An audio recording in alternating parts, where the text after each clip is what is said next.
Mengapa Pak Presiden Prabowo Subianto selalu mengingatkan akan terjadinya Perang Dunia Ketiga, dan mengapa Perang Dunia Ketiga harus segera terjadi? Jadi Perang Dunia Ketiga itu harus segera terjadi. Mengapa Perang Dunia Ketiga harus segera terjadi? Karena jumlah penduduk di seluruh dunia ini sudah membeludak.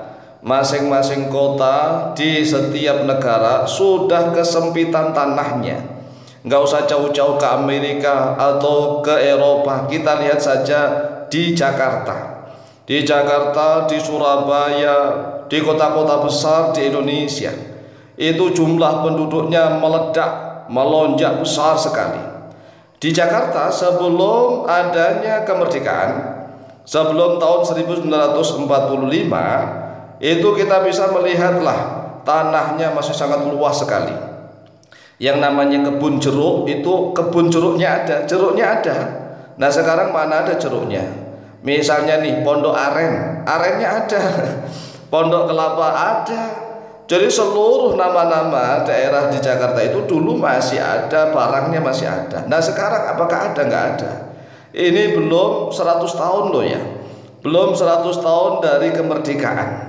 Mulai tahun 1945 sampai sekarang, yaitu 2024, belum 2045, belum 100 tahun. Ini saja Masya Allah tanahnya sudah sangat sempit, sehingga mengkhawatirkan bagi generasi ke depan. Nah ini menjadi sunatullah. Sunatullah, perang itu sunatullah. Setelah zaman gencatan senjata terjadi perdamaian dunia, kemudian secara cepat terjadi lonjakan jumlah penduduk di mana-mana di seluruh dunia, sehingga ketersediaan tanah untuk perumahan penduduk semakin sempit dan semakin sulit. Ini dikhawatirkan generasi mendatang setelah berlalu 20 tahun nanti, nggak usah sampai 30 tahun atau 40 tahun apalagi 50 tahun, hanya berkisar sekitar 20 tahun nanti akan semakin kesulitan memiliki lahan tanah untuk perumahan. Lawang saat ini saja sudah kesulitan, sehingga bangsa-bangsa di seluruh dunia nanti akan merasa pusing. Jadi bukan hanya Indonesia saja, bukan hanya Amerika, bukan hanya Eropa, seluruh dunia ini akan merasa pusing. Kemudian mereka akan mencari gara-gara agar terjadi Perang Dunia Ketiga, yang kemungkinannya Perang Dunia Ketiga ini akan menggunakan bom nuklir. Masya Allah, sungguh dahsyat, luar biasa. Ini akan dikhawatirkan terjadi al-malhamah al-kubra. Apa itu al-malhamah al-kubra? Artinya adalah pembantaian besar-besaran.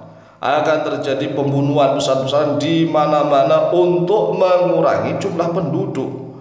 Jadi inilah salah satu faktor yang sangat logis. Kita lihat di Jakarta. Ya, di Jakarta itu sekarang ini Masya Allah akan kesulitan. Siapapun nih, kalau nggak punya uang triliunan, kalau hanya miliaran saja masih sulit di Jakarta itu.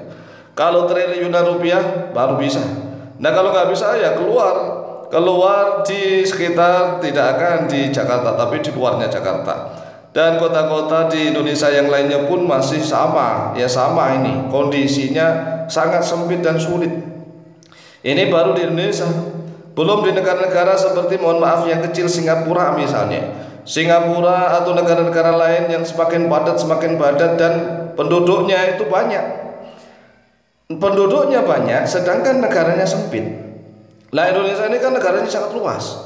Indonesia negara sangat luas saja, kita bisa melihat di kota-kota besar itu seperti itu, yang sangat sulitnya.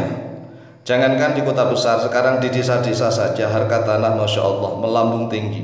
Dan kalau terjadi perang, ya kan, akan murah lagi. Jadi itulah memang sudah menjadi sunatullah. Jadi siapapun yang membenci peperangan, belum tentu perang itu buruk, belum tentu sesuatu yang dibenci itu buruk. Siapapun nih orang yang tidak suka lah peperangan, karena peperangan itu akan menyebabkan penderitaan. Tetapi di balik itu Masya Allah terselip suatu hikmah. Hikmahnya besar, faedahnya besar. Dan perang ini mohon maaf kalau misalnya dituduh hanya agama Islam saja sebagai hamba perang, salah besar. bukan agama Islam yang agama perang, tetapi memang itu sudah menjadi karakter manusia. Karakter manusia dari sejak zaman dahulu kala itu selalu perang, selalu perang. Indonesia kan sudah ada selama ribuan tahun. Lalu mengapa enggak terjadi lonjakan jumlah penduduk yang begitu cepat signifikan? Selama ribuan tahun lah ya sebelum kemerdekaan. Itu mengapa Jakarta masih itu luas tanahnya, di desa-desa masih luas tanahnya, di mana-mana masih luas tanahnya. Karena memang zaman dahulu itu kalau misalnya nih ada suatu kerajaan negara itu saling perang sehingga penduduknya habis. Perang lagi, habis lagi, kalau nggak perang ya terjadi bencana. Nah solusinya kalau misalnya nih jumlah penduduk setelah zaman gencatan senjata, zaman perdamaian ini misalnya jumlah penduduknya melonjak sangat cepat dan tidak terjadi perang, ya untuk mengurangi jumlah penduduk itu ya terjadilah gempa yang sangat dahsyat. Gempa megatrust misalnya, tsunami, atau gunung meletus misalnya gitu. Jadi bencana alam itu juga bisa mengurangi jumlah penduduk. Nah siapa orang yang suka adanya bencana alam? Siapa orang yang suka adanya perang? Tidak ada. Tetapi sesuatu yang kita tidak suka itu belum tentu buruk bagi kita. Sebagaimana firman Allah di dalam surat Al-Baqarah ayat yang ke-216, qala Allah azza wa jalla, a'udzu billahi minasyaitonir rajim, bismillahirrahmanirrahim, kutiba alaikumul qitalu wa huwa kurhul lakum wa 'asa an takrahu syai'an wa huwa khairul lakum wa 'asa an tuhibbu syai'an wa huwa syarrul lakum wallahu ya'lam wa antum la ta'lamun. Kutiba alaikumul qital, telah ditetapkan atas kalian peperangan. Peperangan itu sudah dinas oleh Allah, wa huwa kurhul lakum, sedangkan peperangan itu adalah kalian benci, sesuatu yang kalian benci, kebencian bagi kalian.